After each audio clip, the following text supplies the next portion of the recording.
All right, these are the materials that you're going to need to cover your book. First of all, I know. You're going to need the paper that you've drawn on. I haven't drawn anything on this one because I was just trying to make sure I can do the demonstration for you today. So this is the paper that you would draw on. Let's just imagine this is my front side of my paper and I've drawn something here. You're also going to need the piece of mat board. There are different types of mat board that you have that I'm going to give to you. Some of it, a lot of it is recycled because I don't like to waste things. So I have a lot of pieces left over from students who used them in previous classes. So you may get some that look like this. That would be one side of them. And then that have like stuff left over from previous students on the other side. My recommendation to you would be to cover up the side that you don't want to see. If this looks worse to you, then put your paper on that side. If you don't like the glitter, then put your paper on that side. But we are recycling these so that we're not wasting anything. All right, so the very first thing that we need to do is take the paper and put your drawing side down. So let's just imagine that was my drawing side and we're going to put that side down. Then you need to take the mat board and I want you to center it as much as you can on that piece of paper on the back side of your drawing. So this is pretty even on all four sides. What you don't want it to look like is like that, where there's like just a teeny bit, because you're having to wrap the paper over the side. And if there's just a tiny bit like that, it's not gonna stick. So you wanna have enough so that it's able to wrap and stick. So you could measure it. It's supposed to be a 1/2 inch on all four sides, or if you're able to, you can just eyeball it and make sure it's in the right spot. All right, after you've got it on there, you're gonna hold it still and you're gonna trace it on the back side of your paper with the pencil, so that you know where it should be placed. I'm going to set that to the side for a minute, and you can see these are the margins that are going to be folded over, and this is where the cover is going to be glued down. Why can't you just cut it out? Say that again? Why can't you just cut the 1/2 inch out? Because we want these edges to fold over so that after it's been on there for a while, it's less likely to peel off. So what we need to do is put the glue. Every table will have some containers of glue. We'll have about 2 per table. If I have enough, I'll put more at each table, but we'll probably have about 2. You also need a paintbrush. We're not applying this glue like you would from a bottle. We're going to use the brush so that we can spread it really thin and even onto the paper.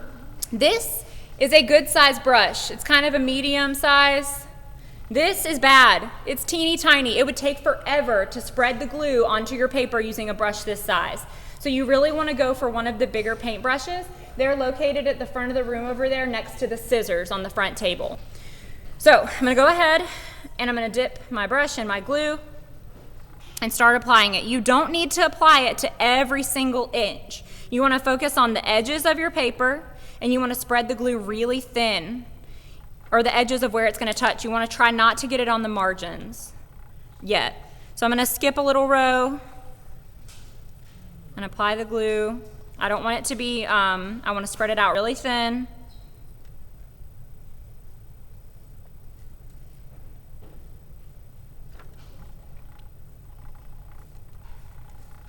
The reason we want it to be thin is once we push the cover on top of it, we want to push it really tight, and the glue will squish out of the edges and make a mess. So we don't want to make a mess.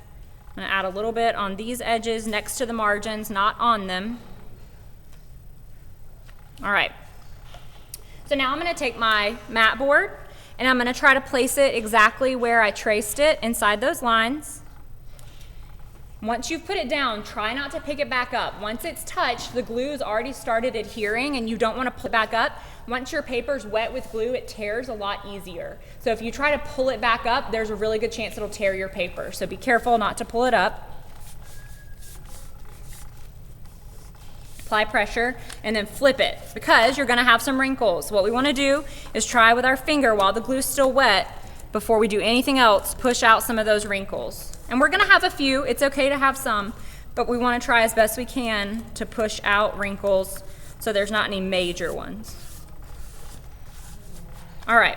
Now, before we apply glue to the margins and flip it over, we need to get rid of these corners, and let me show you why. If I fold over this edge and I glue it down, and then I fold over this edge, see how we have this buildup of paper right here? Yes? Can I get a nod? Yes? You want to avoid that because the thicker the paper is, the less likely it is to stick down to your mat board. So you want to get rid of any extra that you have so that it's just sticking directly to the mat board and not sticking to each other. So to avoid that, what we want to do is take a pair of scissors and we want to cut the corner off of your piece of paper. Now, we want it to be pretty even on both sides so that the distance from the scissor to the board is the same here as it is here. You just cut straight down. What do you mean? Like in from that corner to the Oh, like this? Yeah. That would be okay, but then you'd still have some overlap. You want to get rid of that piece completely. I feel like you want to. You do. So you want to try to make this triangle even like this. You don't want it to be angled like that or like that. You want to try to make it even, and you want to cut as close to the corner of the mat board as you can.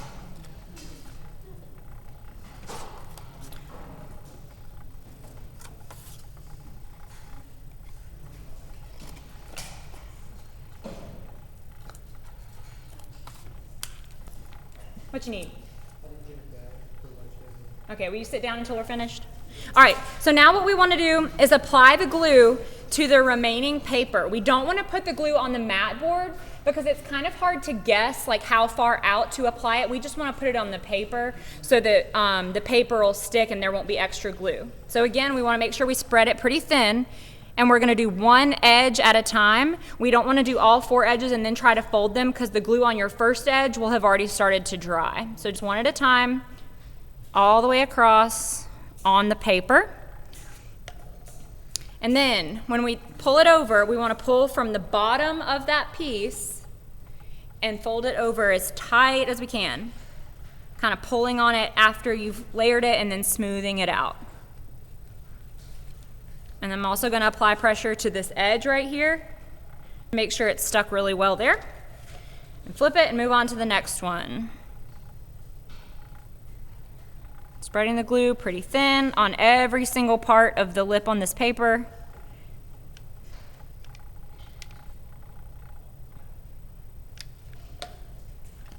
And then applying pressure and rolling the paper over that edge, smoothing out any bumps or wrinkles. There's not any certain order to do these in. If you wanted to, you could do the long sides first and then the short sides. It really doesn't matter. I'm just going clockwise just to go clockwise for no reason. Pull it tight, roll it over that edge. Really work out the bubbles and the bumps.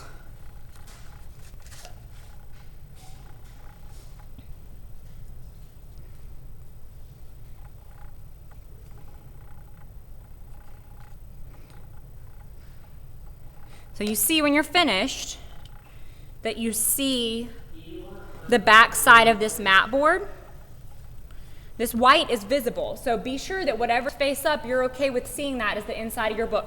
I'm not grading you on that. I'm not worried about what it looks like personally, but you're the one who has to use it every day and look at it, so just think about what your choices will be.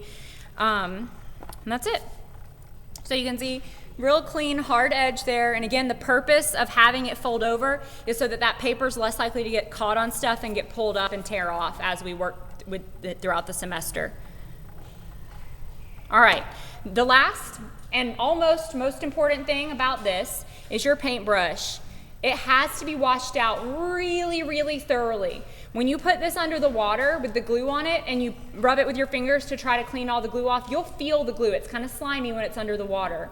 You want to keep rubbing your brush until all the sliminess is gone, because if we don't wash all the glue out and then we just let these dry, the glue hardens on the paintbrush and ruins the paintbrush. So we have to really, really thoroughly use the sink to wash all the glue out of each of these. And then when you're done with the paintbrushes, put them in the box of materials to be sanitized, and I'll replenish them every morning when I get to work and put them back in their spot. After you've done this part and it's dried overnight, then I'll punch the holes in your board and we'll start assembling the actual books. But we do want them to dry overnight so that the paper doesn't tear. Any questions? Yes, sir. When you can use what paper? You want to do a book? Okay, I'll come talk to you. Any other questions? All right, so what's about to happen now is my first priority is going to be giving out final draft paper to people who need it, so that those people can